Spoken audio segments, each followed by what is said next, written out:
voluntari i en aquest cicle de conferències tenim el gran honor que ens acompanyi Helena Attlee, una escriptora extraordinària, que farà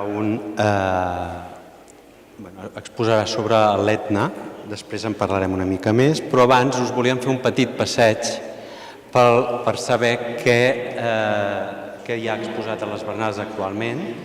Nosaltres ara estem en una sala on hi ha les fotografies fetes per Dan Ramain a Walden Pond, que és l'espai on David Thoreau es va retirar per escriure aquesta nova novel·la tan influent i assaig.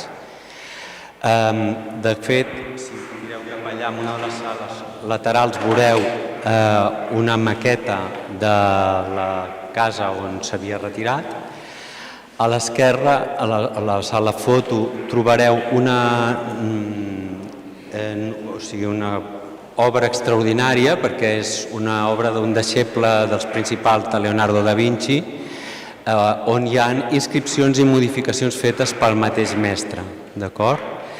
Llavors, en la sala de l'església, que és una de les sales que també on habitualment es posen les peces destacades, hi ha una exposició dedicada a Wim Wenders en relació a la pel·lícula Perfect Days i acompanyant-la hi ha un jardí zen japonès dissenyat per Ignasi Esteve.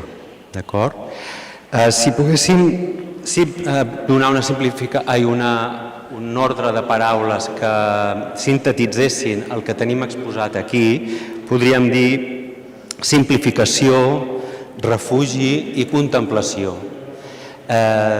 La simplificació es troba en la pel·lícula Perfect Days i el retir també és un retir urbà, mentre que el retir i la contemplació, tant de David Thoreau com en els dos casos que tenim a dalt, que són els viatges tràgics per trobar-se a un mateix davant la natura, fets per Alexander Supertramp i Everett Ruiz, doncs aquest retir és més en el món natural. En la part de dalt també trobareu una peça excepcional que és un viatge per l'itinerari infantil de Walter Benjamin, on es veuen els retallables i els teatrets amb què jugava quan era infant, així com els llibres, i finalment a dalt, al segon pis, trobaríeu les peces pintades per Nora Lledó que expressen el misticisme també i l'ambient màgic del bosc. Tot aquest context que hem descrit i hem resumit tan ràpid l'acompanyem avui amb, com us deia, Helena Attlee, que ve acompanyada també del seu company que és fotògraf i es diu Alex Ramsey.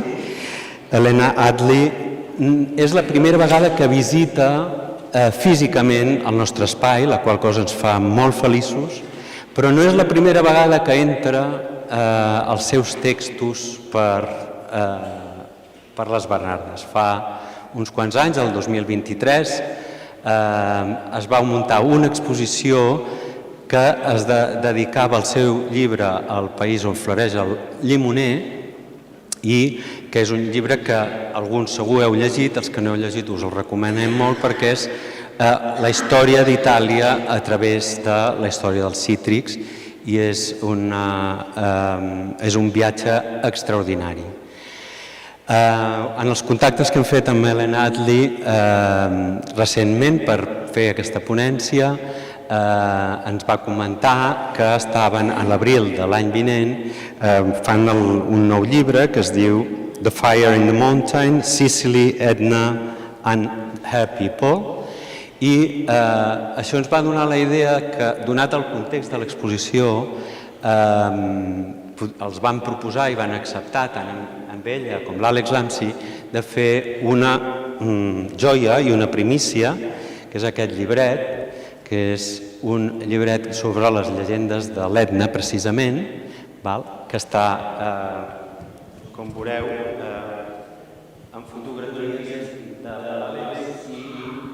amb textos a la pàgina següent fets per la Helena. Aquest llibre el tenim a disposició per 5 euros, la qual cosa és una joia, i aquells que vulgueu el podreu adquirir. La Helena avui ens parlarà, i ara li dono pas, going to talk immediately, ens parlarà bàsicament sobre el misticisme, l'art i la ciència en relació a l'Etna.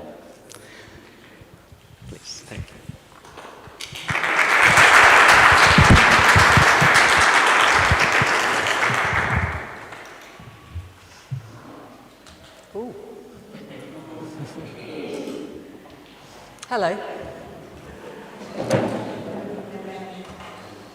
So, we're living in the age of natural disasters.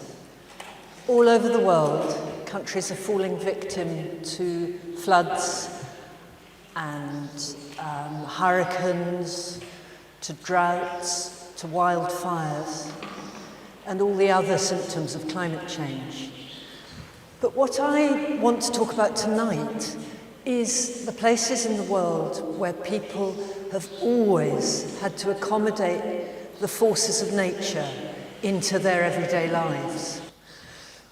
I want to think about their creativity in response to this, and I'll do this by looking at myths, myth-making, if you like, myth-making and garden-making. I want to think about how living in a high-risk environment affects people's spiritual lives. And I want to look at cutting-edge science, the response of scientists to risk. And I'm going to finish by asking if there's anything that all of us can learn from these people who have been accustomed to living alongside real and present danger for thousands of years. I called this evening's talk The Wild and the Tamed, and its focus, as Pau said, is Japan and Sicily's Mount Etna, which is the biggest volcano in Europe, as you know, and one of the most active in the world. And this may sound like a rather arbitrary combination until you remember that both Sicily and Japan sit on the intersection of major tectonic plates hundreds of miles below the Earth. So both the Sicilians and the Japanese are accustomed to volcanic eruptions, and they endure major earthquakes. I should stress here that neither earthquakes nor eruptions have anything to do with climate change. They haven't become more frequent as a result of the climate emergency. But that is what makes those two places, Sicily and Japan, ideal for looking at the cultural impact of disaster over thousands of years. So let's begin in Japan, where barely 17% of the landmass is habitable, and outside the very intensely populated cities, 3/4 of the land is, and here we go, I hope, covered in mountains, peppered with live volcanoes, and surrounded by a rocky coastline. And all of this beauty is underlaid by 3 tectonic plates that are constantly jostling with each other for position and creating continuous pressure underground that can only be relieved by earthquakes. And this pressure has torn faults and fissures in the ground above it. And you've got to remember that the tectonic plates are also diving beneath each other in subduction zones, and that accounts for 111 live volcanoes in Japan. So living alongside such high levels of risk is almost unimaginable for most of us. And yet the Japanese have been doing it for thousands of years. And for hundreds of years, they've been making ornamental gardens.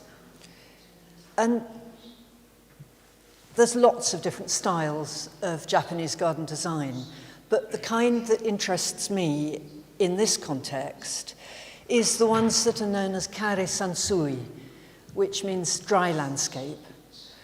And they're made from rocks and gravel that are carefully combined to create monochromatic and distilled versions of the natural landscape. Hundreds of these gardens were made in Japan between the mid-14th century and the mid-17th century. And this evening, this is a conceit, really. It's not something that people say about Japanese gardens in particular, but thinking about them for this lecture, it struck me that creating these incredibly controlled landscapes is a gesture against the wild.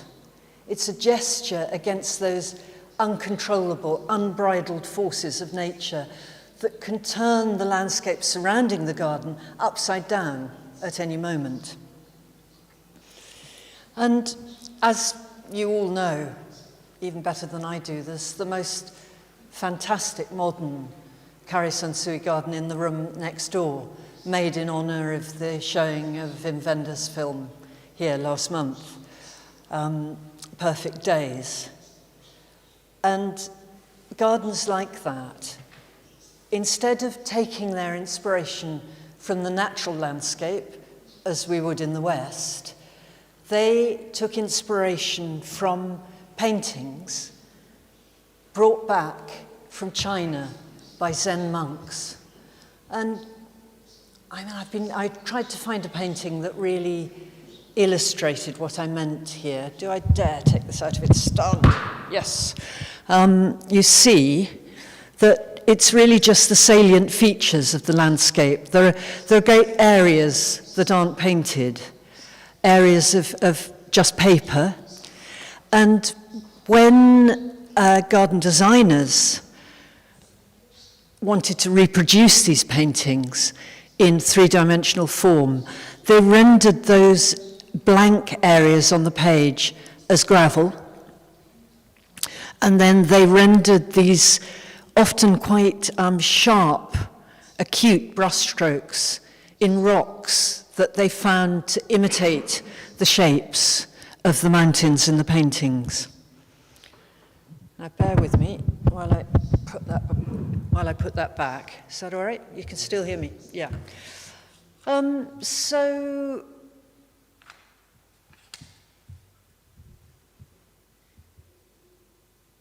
kare sansui gardens, let's give you an example. This is actually Ryoanji, which is the garden that we have next door, an imitation of it. It's probably one of the most famous gardens in the world. And like all kare sansui gardens, it's the antithesis of a Western garden. It's not made for walking in. It's not made for its scent. It's a work of art that you look at in the same way as you would have looked at one of those paintings. There's a particular position that you must be in order to see it in exactly the way that the designer wants you to see it. And people often assume in the West that these gardens were meditation gardens. Because they're called Zen gardens, people think they were made specifically to meditate in.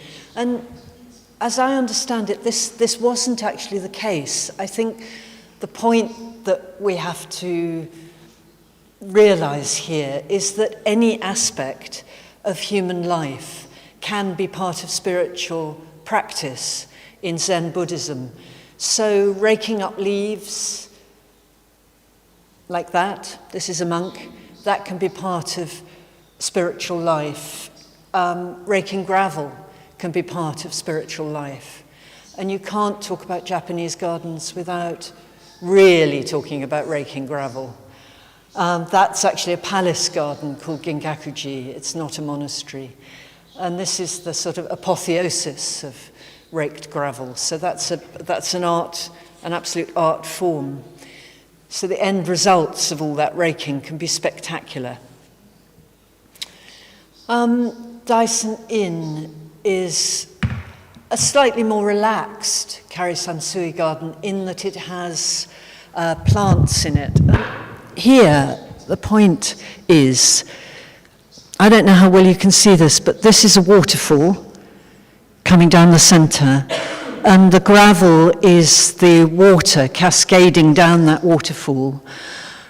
And you see the rocks that they've used for the waterfall are much smaller, so it gives depth to the garden.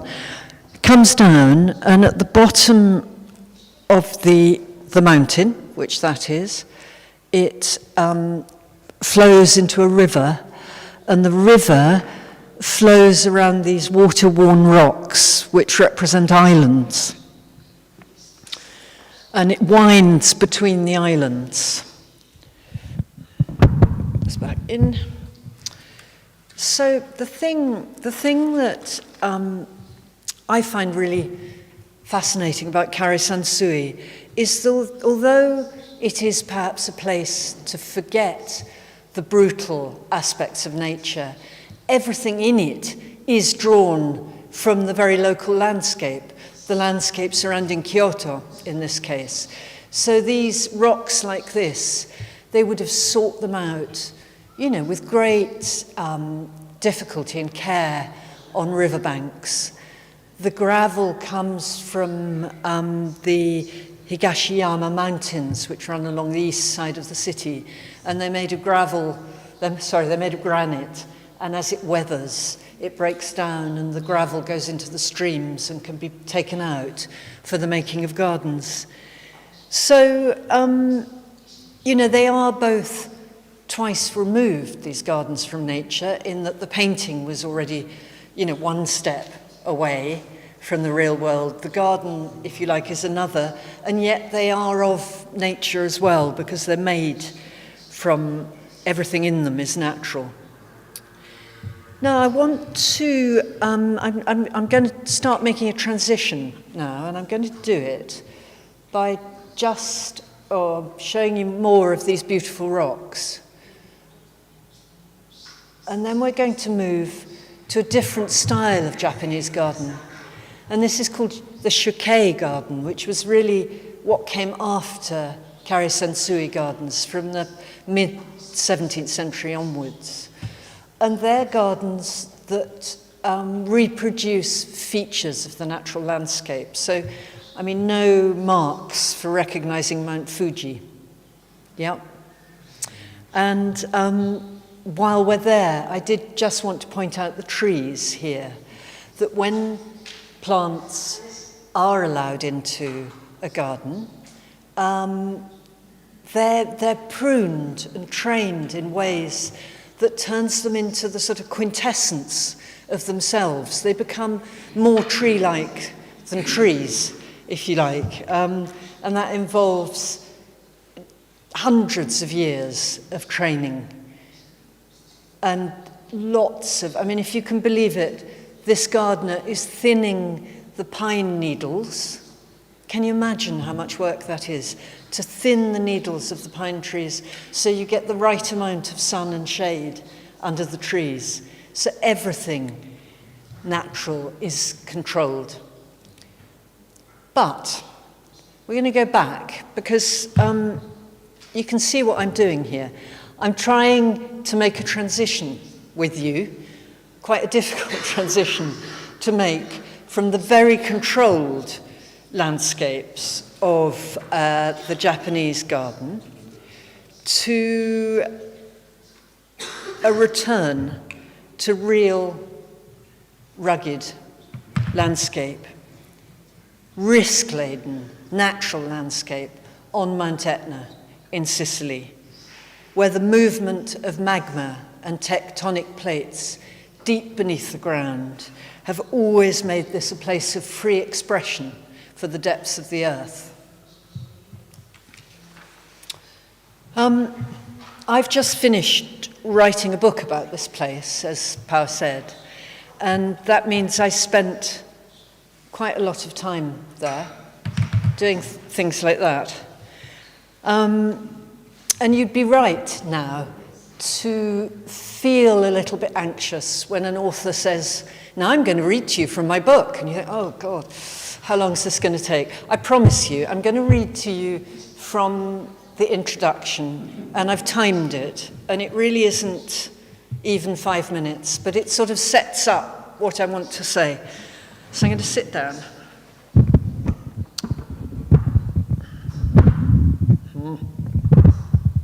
Is that going to work? No? Shall I hold it? It's all right. You can hear. Yeah. Years ago, I checked into a hotel at the foot of Mount Etna, the shape-shifting mountain that dominates Sicily's east coast, changing height and profile from year to year, yet never losing its glorious status as the biggest volcano in Europe and one of the most active in the world. It took me a long time to fall asleep that night because the windows in my hotel room seemed to rattle with every passing breeze. I must have managed eventually, though, because the next thing I remember is being woken in the small hours by a booming so terrifying it catapulted me out of bed and had me running barefoot into the winter night. And this is what I saw. Outside, Etna's distant summit was erupting molten rock and fire into the sky. There was a full moon, can't see it, riding high above, making the whole scene look as if it had been lifted from a romantic painting, with me, one of those tiny silhouetted figures in the foreground. Of course, there'd been nothing wrong with the windows in my room. Their incessant rattling was the result of tremors caused by magma forcing its way upwards through solid rock. And as for that primal, stirring, gigantic sound, it was a voice from the depths of the earth. I was no stranger to Sicily that night. Nearly 40 years had come and gone since 1980, when I caught a ferry from the mainland and arrived on the island for the first time. My diary, written enthusiastically for a few days and then forgotten, neatly captures my reaction to crossing the Messina Strait from Calabria. The journey took less than half an hour, but I was startled then, as I am still, by how different everything felt on that side of the water. Sicily's always been a distinctive place, a place built on layer upon layer of cultural input from a weary succession of colonizers, conquerors, and civilizations. All this coming and going has gifted it a culture that sets it apart from anywhere else in Italy, so that in 1980 it felt as if we'd traveled to another country, not just an island off the coast of Calabria. Work has brought me back to the east coast of Sicily again and again, so that by the time I saw my first eruption, I'd long felt at home on the island. In all those years, however, and it seems odd and a bit embarrassing to admit it now, I had never considered the volcano as any more than a lovely backdrop to my busy days. Seeing the eruption changed everything, turning the background into the foreground, and forcing me to acknowledge the massive mystery dominating the landscape I'd always pretended to know so well. Yet more time passed, but I was reminded of Etna every time I returned to Catania. Once I even glimpsed a gently smoking crater over the tilted tip of the aeroplane wing. I knew what craters were capable of now, and I was curious about their connection to whatever turmoil was occurring deep beneath the ground. I learned that Etna had about 1 million inhabitants, and looking down on its slopes, I became more and more interested in the people living in a landscape where underground could become overground at any moment. How did they accommodate such vast and uncontrollable natural forces in their everyday lives? And what did the volcano give them in return for committing to its uncertain ground?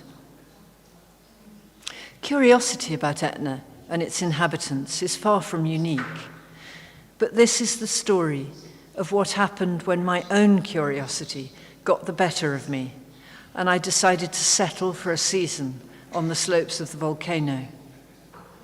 It had been erupting almost continuously the previous year, and I arrived like every other visitor, so pumped up with the drama of it all that I was tempted to ask the cliched question, "Aren't you scared?" of everyone I met. At the heart of this story is what I managed to learn about the true relationship between Etna and its inhabitants, a relationship that would prove to be much more nuanced than simply being scared or not scared. And by the time I began writing this book, every country in the world seemed to be at risk of natural disasters triggered by climate change. Consequently, I was already wondering what we might learn from people who've always had to accommodate vast, irresistible forces of nature in their daily lives. Resilience is a word bandied about a lot in the face of the climate emergency, and I wanted to see how it translated among people so often visited by disaster. And more than that, at a time when risk analysts all over the world are begging governments to refine the early warning systems and emergency management plans for every kind of calamity, I was curious to find out about the work of the National Institute of Geophysics and Volcanology in Catania, because it operates one of the most advanced early warning systems in the world. Was there something happening on Etna we could all learn from, or at least imitate, as we faced our own versions of nature's invincible power? So there we are. That wasn't too bad, was it? Yeah, still awake. Good, yeah. So in most places, people choose to live in Europe. They expect to shape the landscape that they live in to some extent. You know, we build roads, houses, railways. We make the landscape work for us. You can't shape landscapes like this.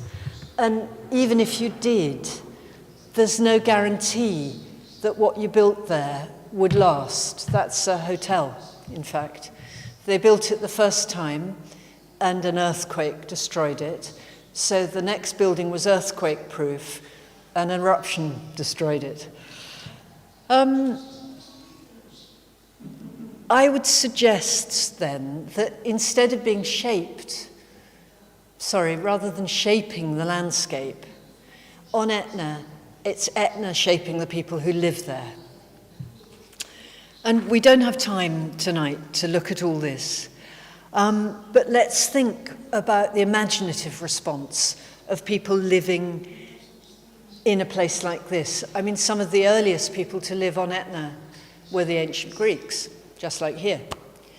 And the myths that they told, you know, a lot of their myths were explanations for the mysteries of the natural landscape. And on Etna, their explanation for eruptions took the form of a mythical underworld, or to be more specific, a sort of world inside the volcano inhabited by gods and angry monsters. One of these monsters was called Enceladus, and he was a typhon who embodied the perpetual rage that they experienced emanating from underground. He was a 100-headed, fire-breathing hellraiser with with coiled serpents instead of legs and enormous leathery wings. He was so tall that his head brushed the stars, and his vast body was scorched and scarred by the thunderbolts thrown at it by Zeus during the battle between the gods and the giants for control of the cosmos. Taken captive during that war, Enceladus was imprisoned beneath Etna, and here it is, the explanation for the most violent language issuing from underground. When Enceladus threw himself against the walls of his prison, you get earthquakes. And as for eruptions, they occurred when his furious, fiery breath melted rock and sent it shooting up into the sky and coursing down the sides of Etna. And of course, even when Etna's quiet, smoke rises from her summit. You know, I've never, ever shown pictures of myself when I give a lecture, and that's 2 in one lecture, but it's just too tempting because there's the smoke. And that's Hephaestus, the god, you know, the blacksmith, the god of fire, with his forge in the bowels of Etna. Of course, in about the 3rd century AD, paganism began to give way to Christianity on Etna. And so we get a new geomythology on the volcano. Now, instead of believing that eruptions were the expression of angry monsters, they began to be seen as punishments for a god that, instead of living inside the volcano, lived high above it. And instead of being the entrance to the classical underworld, dark caves and smoking craters were the gates to that ultimate place of punishment, Christian hell. Now, people elsewhere might have responded to the omnipresent threat of eruption and divine punishment by praying to Christ to intercede on their behalf. People on Etna put all their trust in whichever local saint their town or village has chosen as its patron. Over time, these beliefs and practices came together into a form of popular Catholicism, which, I mean, was quite peculiar to the place because it was moulded to meet the needs of people who lived on a live volcano.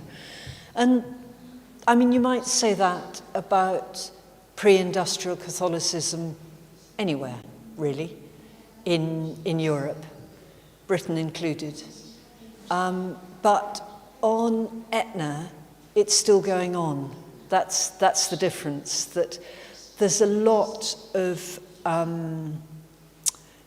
rituals that still recall the end of the sort of crossover between Christianity and paganism. So when on saints' days there are processions, you have these candelore, and the clue is in the name. They're gigantic candles, and they are simply a seamless continuation of the ancient Roman tradition of lighting candles to the gods of the underworld.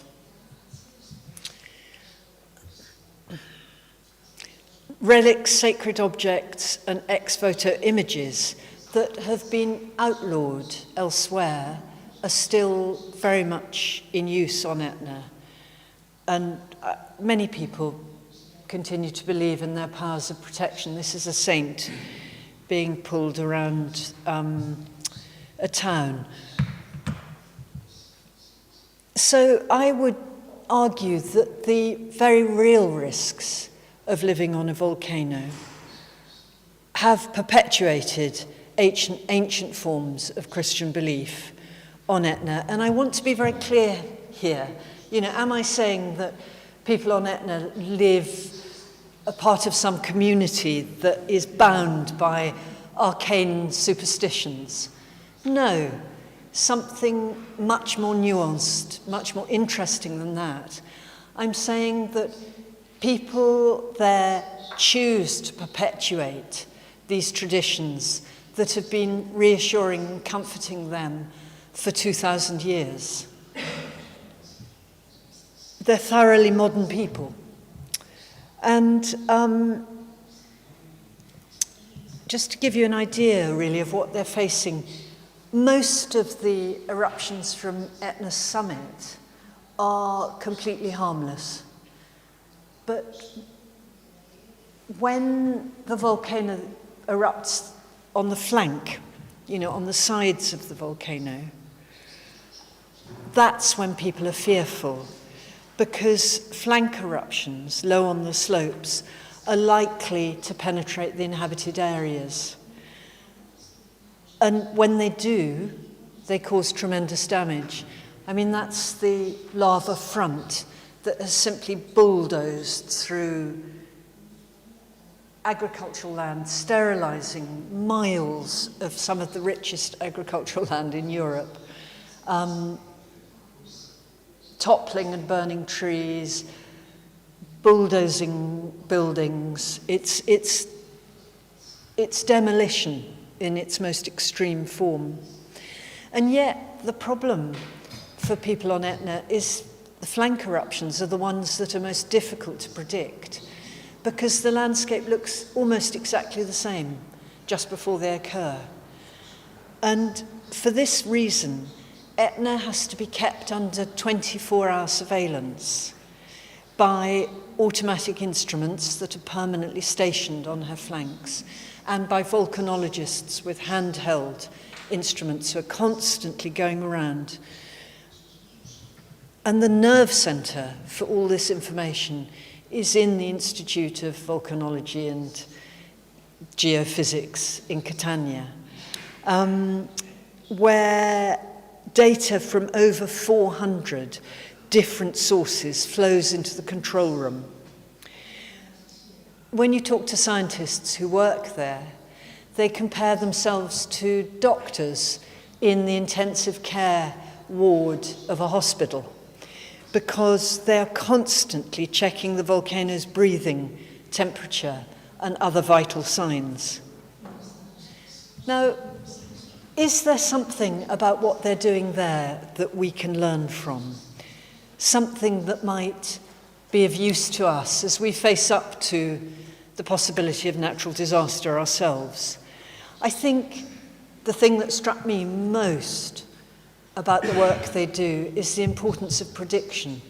It's the importance of putting all your scientific resources into predicting what nature might do next. And as a result, Etna has one of the most robust and sophisticated early warning systems in the world.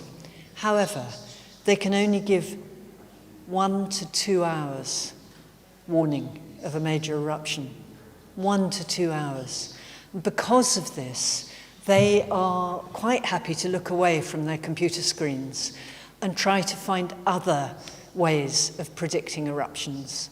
And one of the ways is that they've collaborate with something called Icarus. Now what's it called?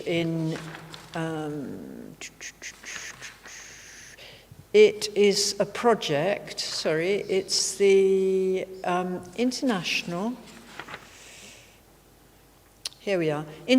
Cooperation for Animal Research Using Space. Okay, I'm going to give you a change of picture. In 2011, farmers on the north flank of Etna told a scientist called Martin Wikelski at the Max Planck Institute in Germany that their goats could predict eruptions. And so he came, and you can see he put collars on them, and he monitored their behavior for about 2 years, I think, and then compared it to the activity of Etna. And he saw that indeed about 6 hours before a major eruption, the goats become very frightened and they start running about. We've always known this about animals, we've just forgotten.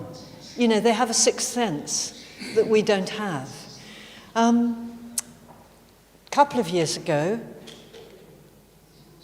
he enlisted these donkeys. This is a donkey milk dairy on Etna. The donkeys are milked every day, so they're quite responsible, hard-working animals. And I thought, when they had collars put on them, that they'd turn out to be really good citizen scientists, and they'd take the job very seriously. Not a bit of it. They all took their collars off and lost them. And so they put new collars on them. They took them off again. So now they've enlisted stray dogs. Etna has masses of stray dogs, wild dogs. And they're the most irresponsible animals you've ever met. They spend their nights stealing your rubbish and your shoes but they are sending very important data by satellite to the International Space Station. And they're very busy, and we don't know yet if they can sense eruptions or not, but we'll find out. So quickly, what can we learn? What can we learn from people on Etna? What can we take away? I took away the idea that something about those rituals that people have, religious rituals. You know, when you're faced by natural disaster, you are absolutely helpless. You're most vulnerable. But having a ritual gives you some sense of agency. It gives you something you can do. And it made me wonder whether we should all be looking at our own histories and finding rituals from a time in the past when we were more closely aligned with nature. So that, if you live by a river that floods in the autumn, you could have a procession and go and sort of do some propitiation ritual, and at least you'd feel you could do something. I was very struck I read a lot about resilience and all the research about the resilience of communities, which is what allows them to recover after a disaster of any kind. It's to do with cooperation. It's to do with people knowing each other, people being used to working together, cooperating together, looking out for each other. And of course, all the festivals, you don't cooperate more than trying to pull one of those things, and really heavy. And finally, respect for Etna, I think. The people who live there respect Etna, but they also respect the Institute of Volcanology. And the Institute of Volcanology has built a very strong relationship with the local community, so that when they're told to evacuate, people believe it and they leave. So that's, education going on continuously. And then I suppose the final thing that I would suggest to everybody is to just go to a place where nature is in charge and just appreciate it, because it's one of the most beautiful places in the world, I think. Thank you very much.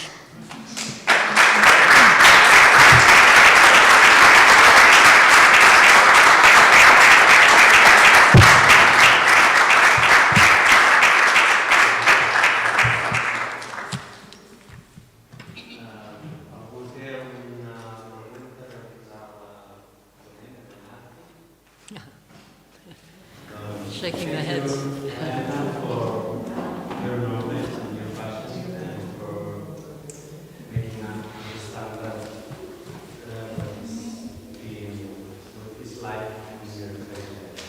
Well, thank you for your invitation. It's been a great pleasure.